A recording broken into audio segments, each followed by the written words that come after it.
Thank you very much, friends. Greetings. I appreciate so much the opportunity. I want to appreciate the European Union Parliament for the resolution on Uganda and for keeping an eye on Uganda. We don't take it for granted. Every time we see development partners keeping an eye on what is happening here in Uganda. We also recognize that the EU is an important partner to Uganda, and we intend to maintain and also improve this partnership and this cooperation. We would also love to see this relationship happening between the people of Uganda and the European Union, not just General Museveni's illegitimate military regime.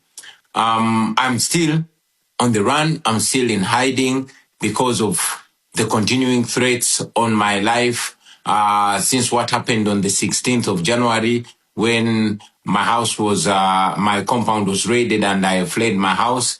And also the following raid that happened on the 23rd of January where my wife was assaulted and my family members were assaulted, and the military took over my home, which the military still occupies to the present day. My home is surrounded and the military is in charge of it now. What happened on the 15th of January and the preceding days was not an election. It was a military operation, and I'm very glad that it was clearly stated during the debate in the European Union Parliament.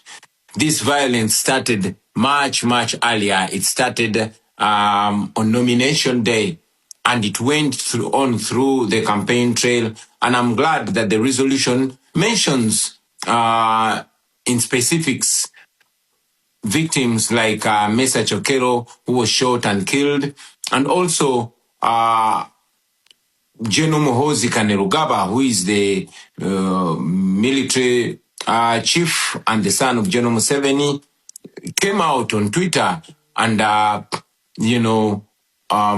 mentioned how he killed 22 of our people, and hoping that I would be the 23rd. I must mention, though, that the numbers that he put are much less. Maybe he mentioned or he meant those that he killed personally.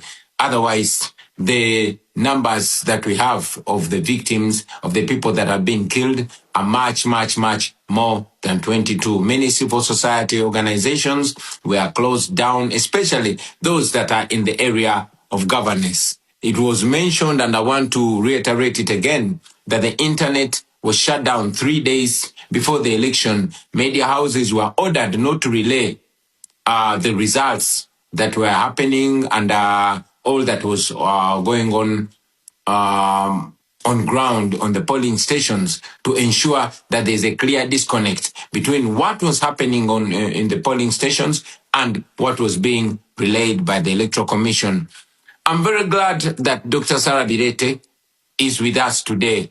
In this meeting, she was arrested, detained, because she was taking an effort to speak out and educate people, the citizens of Uganda, about their rights and on democracy. I mentioned it that 2 of my deputy presidents were abducted on the eve of the election, and they remained missing for 3 weeks. We later learned that they were being detained in a military barracks, in a special forces military barracks, which is run by General Museveni's son, Muhoozi Kainerugaba. Most of our coordinators were arrested, were picked and detained. Some are still in detention, while some were dropped off. These also included officials from our election management committee. So what Mr. Byabakama, the chairperson of the Electoral Commission, relayed was actually completely different from what happened on the grounds. The law requires that there must be coordination in the tallying of the results. That did not happen. The candidates were not given copies of declaration of result forms, and the Electoral Commission simply declared numbers that it did not justify where they were coming from. As we speak, we are still demanding that the Electoral Commission uploads the declaration forms so that the nation can be able to follow in transparency, so we can be able to compare the evidence that we have, the declaration of result forms that we have, to what was paraded by the Electoral Commission. But up to now, they have not uploaded the results on the internet like it's supposed to be. Somebody may ask, why then didn't we go to court? But we've mentioned it again that institutions in Uganda have all been destroyed, and including the judiciary.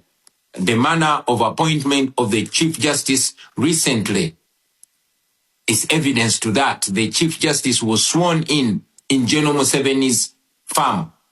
So that and many other reasons cause us not to have trust in the judiciary in Uganda, and many times the regime, General Museveni or his son, have actually been guiding publicly and sometimes privately, determining how the judiciary does its work. So we found no redress whatsoever in the Ugandan judiciary, and that's why we did not go to court.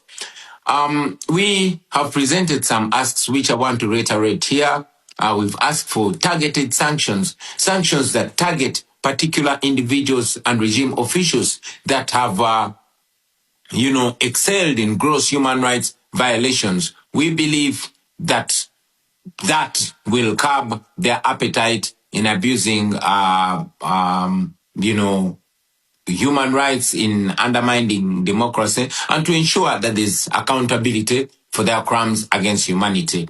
Because I know we have other speakers on the platform, I want to appreciate you for the opportunity and to further call for more interest and for more attention to the people of Uganda. We really appreciate the attention, but we still request the international community to keep an eye on Uganda, to keep an eye on what is going on here in our country. I thank you for God and my country.